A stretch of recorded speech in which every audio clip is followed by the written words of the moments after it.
उनके जो जितने यहाँ एनवॉयज हैं इस्लामाबाद में, उनको बुलाकर दफ्तर खारजा में हमने एक मुमायर दिया है, उनको पूरा मौक़िफ़ हमने पेश किया है। तो हमारा मौक़िफ़ जो 5 परमानेंट मेंबर्स हैं सिक्योरिटी काउंसिल के, हमारा मौक़िफ़ एक रिटन मरासले की शक्ल में उनको पहुंच चुका है।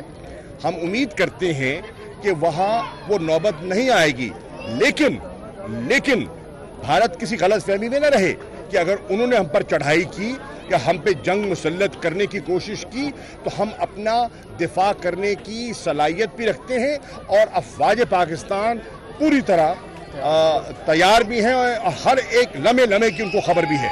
तो इस वक्त ये भी इम्कान मौजूद है कि अभी भी कोई कुव्वतें दरमियान में आएँ और पाकिस्तान और भारत के दरमियान मुज़ाकरात का रास्ता अख्तियार करें। इस वक्त मुझे मुज़ाकरात का कोई माहौल दिखाई नहीं दे रहा। जब कर्फ्यू का निफाज हो, जहां लोगों पर जुल्म हो रहा हो, जहां उनकी जिंदगी और मौत की कशमकश हो, जहां पूरी कश्मीर की क़यादत पाबंद सलासिल हो, तो इस माहौल में क्या मुज़ाकरात होंगे?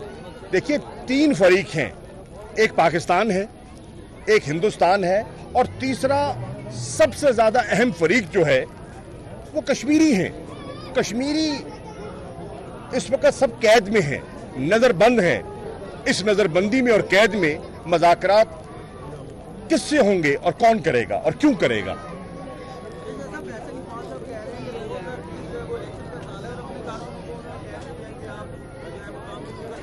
दिल के बहलाने को ख्याल अच्छा है गालिब।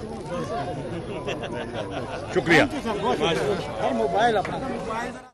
मुल्तान में वज़ीर ख़ारजा शाह महमूद कुरैशी मीडिया से बातचीत कर रहे थे और पाकिस्तान और भारत के माबैन जो ताल्लुकात है इस पर उनका ये कहना था कि अभी ऐसा माहौल नहीं है कि जिसमें मुज़ाकरात की राह देखी जा सके।